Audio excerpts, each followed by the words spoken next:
from Atlanta. Some of us, we don't have plane money to be flying around. So we know. Oh, I'm sorry.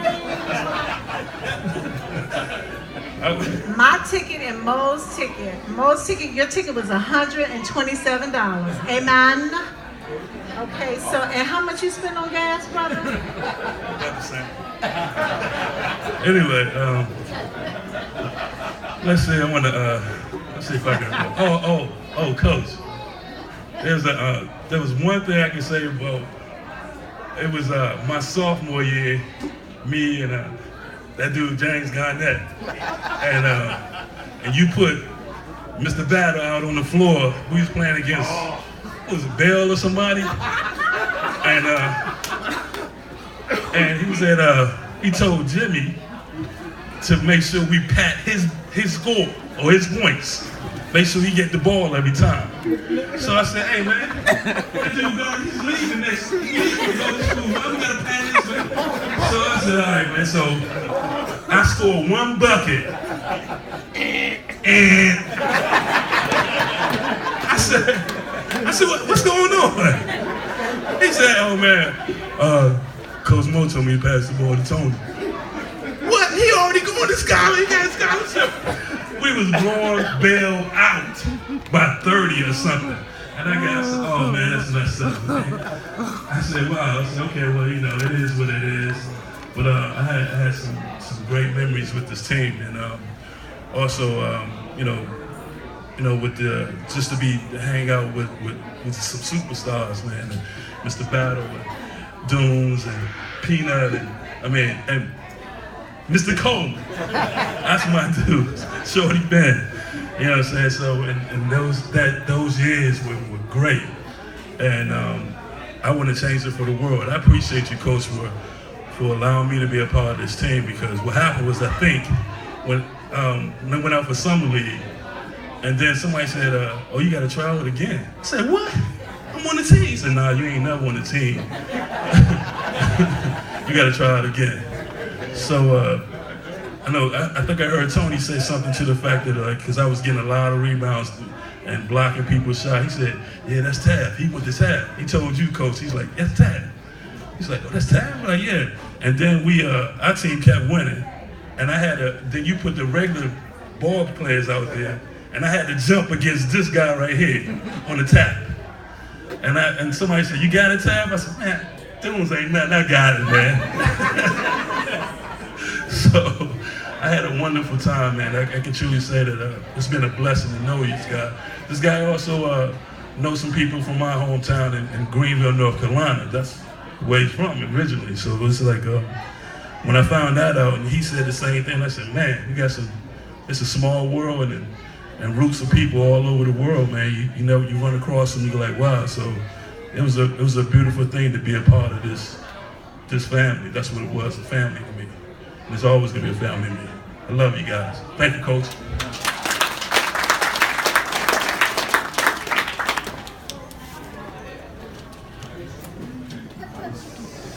Nice. Guys, I'm giving it to you straight, you know.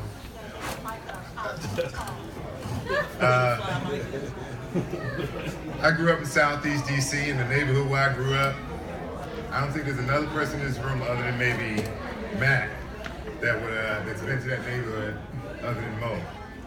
Mo lived about 2 blocks from me and would come and pick me up, have me to his house, okay, to lift weights, to work on my game. He gave me the groundwork to set me up for life, just by teaching me to work a little bit harder. You know, coming out of junior high school, I had 1 year basketball experience. It was Mo who took me aside and asked me the question, you know, Dune, what do you want to do? I'm like, yeah, I'm going to go to McKinley. I want to make the team and maybe get to college. And he didn't say anything else. He took me up to the boys club at number 2, and he had Gary Jordan meet us there. Gary's about 6'5", 250. At that time, I was about 6'5", 185. Wore me out. And then he asked me again, and I told him the same thing. Gary said to me, you know, Bill, you know, you're quick, you got this, you got that. You know, if you listen to Mo, you know, you can do and be as good as you want to be. And then Mo reiterated it later. He's like, you know, Goons, if you do what I tell you to do, you know, you can not only start at McKinley, but you can pick the college you want to go to. And at that time, I had no idea about, you know, working on your body, working on your game, improving yourself physically. And Mo was the one that, you know, taught me how to do a curl. You know, I never lifted weights. He helped me get my own set of weights. You know, within a year, I started seeing and feeling improvements. And let me just tell you, you know, 2 years later, you know, I was, you know, All-American in high school. I had over 300 scholarship offers. A couple years after that, you know, I'm starting for it on the #1 team in college. You know, a couple years after that, I'm 26 picking the NBA draft. None of this stuff I ever dreamed of. None of this stuff that I ever think was possible. You know, I come from a family. My mom raised 7 kids by herself. I had nothing. You know, some of you guys out here today can relate to that. You know, Roche and Gary. Gary was from Barry Farms. You know, same environment I was from. I had no chance. As you talk to people about me coming out of junior high school, most of them would have told you I wouldn't have a chance to finish high school. I had that much stuff going on. You know, Mo and I were together at one time so much that by the time I got to McKinley, people were calling me Mo Jr. I was like, oh, I got Mo Jr. You know what I'm saying? After practice, he had me running stairs. We'd run around the field, do the stadium steps. You know what I'm saying? Over and over again. I had no idea how good I could be, or how important it was to, you know, to give it your all. Now everybody knows, and any coach will tell you, that it is only human nature that when you get to the point of pain, it's human nature that you're gonna pull back because it hurts. Okay? But if you got somebody standing behind you with a whip, you're gonna go a little bit further, and there lies your improvement. Mo screamed at me so much. Everybody knows that coaches, the people that they care about the most, they're the hardest on. So I hate to disappoint you guys, but I already know I'm Mo's favorite. He was that every day. He was on me. And you know, and it's funny because you know, after college, you know, and even after high school, and even before I got there, you know, he introduced me to a bunch of the guys. You know, Jarvis and Gary and Roche and guys that he'd helped before. In fact, they were the ones that, you know, were encouraging me, you know, you gotta listen to Mo, you gotta stick with Mo, you gotta listen to Mo, you gotta listen to Mo. And then after me, you know, after I was done, you know, I saw how hard he worked with Darren that was here earlier, and John, he and John have spent countless hours, you know, shooting jump shots, working on his form, his footwork, everything. And I'm just, you know, I'm just here to tell you, Mo, because I never thanked you. I can't thank you enough, because I know that what I learned from you laid the groundwork for everything that I've done and accomplished since then. Not that I've accomplished a whole lot, but let me tell you, I've gone further in life than before I met you than anyone would have expected. Yes. And you taught me a valuable lesson. You know, hard work pays, man. I worked my tail off.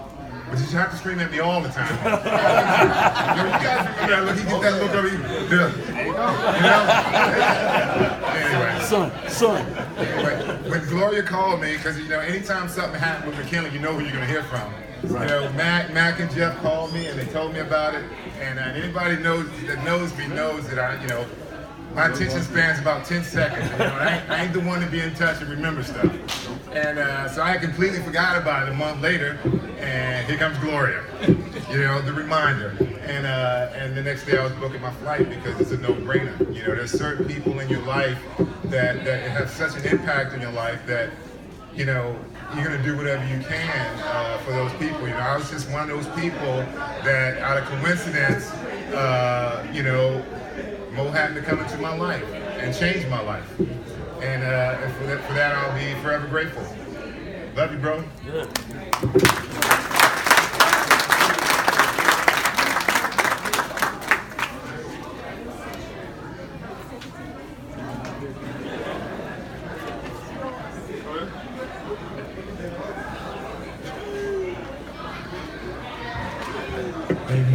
Amen. God bless you all today. I want to, life is funny. I'm sitting there wondering, I'm looking at my old teammates and wondering, how did we get here and stuff like that. And Doom was right about that. God has a way of setting our path. And he has a way of putting people in our path to help us. I used to idolize Gene and Doom and the ball team. And I never thought that, little do people know that I would walk on a team. Yeah, they thought I was already on the team. But fate would have it and God would have it that I not go back to the playground for that day doing this is actually how it happened. And I decided just to go out for the basketball team. I didn't think I would make it because you all were set. And I said, no, I would just, that's it for a career. I'll just try to help Mama, which everybody's big thing was to do something. So I had the privilege of going out and Mo asked me to play for the team. And it not only just hit my life, and this is why I do what I do, but when a person is really, really valuable to God, it is not that it affects one person's life, but it has a way of affecting everybody you're kind of like dominoed with, and it leans over. And Mo has so much of an effect on my mom, and they were so close that it had more effect than basketball to me. She didn't know his angle when he first started to come around to deal with me. So she was a little skeptical. But then when she realized that this is someone who is good for him, because if it not for him, then I would have probably not finished school, because I was more concerned about making money and trying to help the family out. But it's funny, and going back to the effect, Mo was there for all my children, raising up my children. He not only helped me, but he raised my children. So my daughters, unlike what we're saying here today, Driggs, guess what? My daughters actually thinks he's an angel. He's not just a person. And that's for real. It's something about Lafayette Mosley that they say he's not really a person, but he is an angel. And I'm almost at that point where I might have to agree with him because of the lives he affects. I preach to about 1,200 people every Sunday, and I don't know if I have that effect.